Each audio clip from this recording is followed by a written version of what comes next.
Čauky, zdraví ťaleňoch.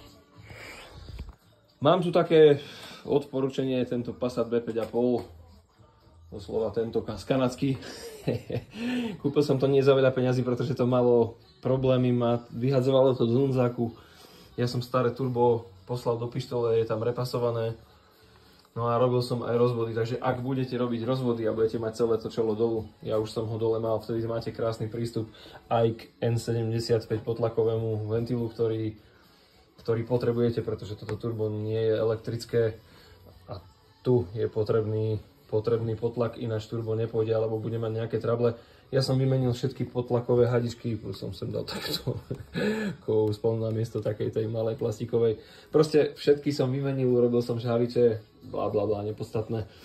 Ja, toto auto malo v intercooleri, v hadiciach malo strašne veľa oleja, takže som sám zvedavý, či ešte Vico môže byť, alebo potom už je motor v pištoli a vyhadzuje olej úplne do každej strany, ale keď som toto mal rozobraté, tak tam, kde to ide do zberného sania pre turbo, tak tam to až také zle nebolo. To znamená, myslím si, že som ten problém odstránil.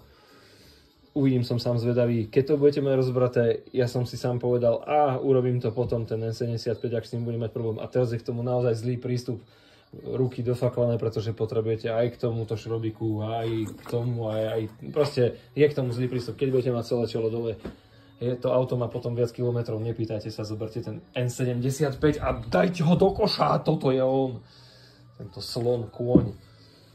No to nestojí, dobre, stojí to nejaké lové, ja nevravím, že nie, ale do pištole s ním, hneď keď to máte dole, je to za 2 minúty vymenené, když to takto sa s tým budete hrať 30 minút, ja neviem, možno hodinu, kým to celé to rozoberáte, lebo vám k tomu zlý prístup, je tam malinko miesta.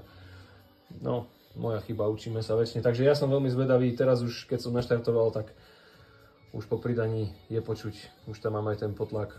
Keď budete turbo rozoberať, samozrejme urobíte chladenie, ja som ho dal spraviť z hydraulickej, neobjednal som to originálne.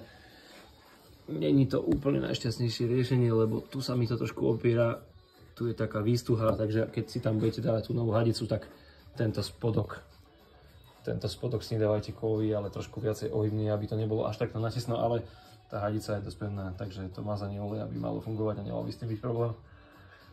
To určite, ja už som potom vyriešil aj, tam býva väčšinou originál ten katalizátor, ja som tú rúru dal do pištole, nech tam mám novú, aby som sa s tým potom už nemusel hrať. No a ja sa idem skúsiť povoziť a uvidíme, že čo sa s tým stane, ešte doskladám tu na toto sanie, ktoré je tam. Je to si tak, potom napíšem.